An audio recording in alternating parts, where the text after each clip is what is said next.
Hello and welcome to the YouTube channel of The Engaged Citizen. Today we will be discussing global citizenship and what it should mean to our educational systems. We are at a pivotal moment in time. 21st century globalization has opened up the world to unprecedented levels of global economic and political activity. As we embark on the restructuring of our world into a new world economy, we must carefully consider the stakes and manage the process so that it results in a just and prosperous world inhabited by educated and engaged global citizens, not one ruled by terror, anarchy, and ignorance.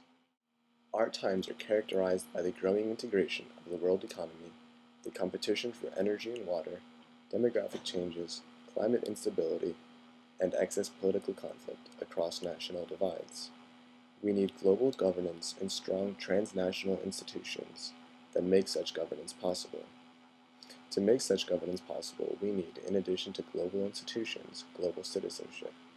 Global citizenship will not only enable the effective work of global institutions, but will support those actions at the local and national level that permit global cooperation, governance, and stability.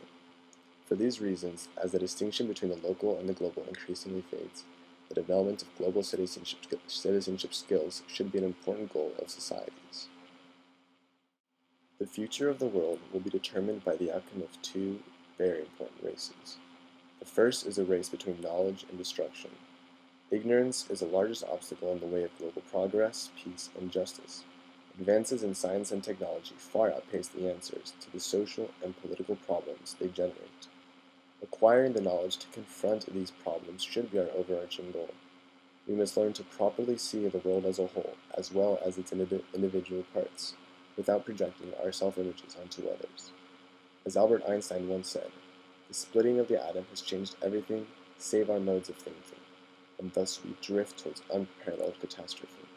Unless there is a fundamental change in our attitudes towards one another, as well as our concept of the future, the world will face unprecedented disaster. The future of the world also rests on the outcome of a race between states' abilities to cooperatively act together and their historic tendency to compete and fight. We must demand that our leaders have the vision to meet the global challenges of the future and fight for the changes that will bring about a world that is more just and secure than ever.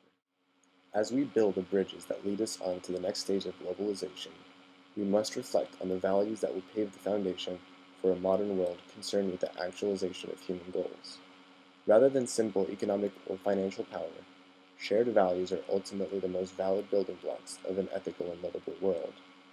Values such as openness, honesty, trust, and strict adherence to the rule of law are key to promoting ethical behavior and mutual respect in an increasingly global world. Through individual and social example, we can promote positive communication and help to create the trust that is necessary for ethical global governance and citizenship. Addressing the challenges brought on by globalization will require making citizenship education and the development of global values a formal objective of efforts to improve education quality throughout the world. We will have to redefine the classroom to encourage the development of global citizenship and to promote activities that serve the public good.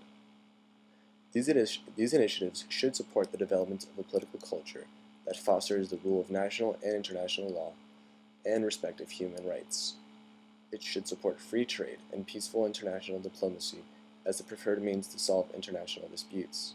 It must push the development of the capability to understand and address the serious environmental challenges facing humanity and to collaborate across national boundaries in the creation of sustainable forms of human environmental interactions, and should advance science and technology as a means to improve human health and well-being. While it would make sense to expect that schools should take a more proactive role in developing these global skills, at present, however, many educational systems lack quality and focus on a very narrow set of skills such as critical thinking, reading, and math. The struggle of the global citizen is a struggle between evolution and persistent complacency. Rather than fear the global future, we should welcome its opportunities as we strive to build a more peaceful and just world.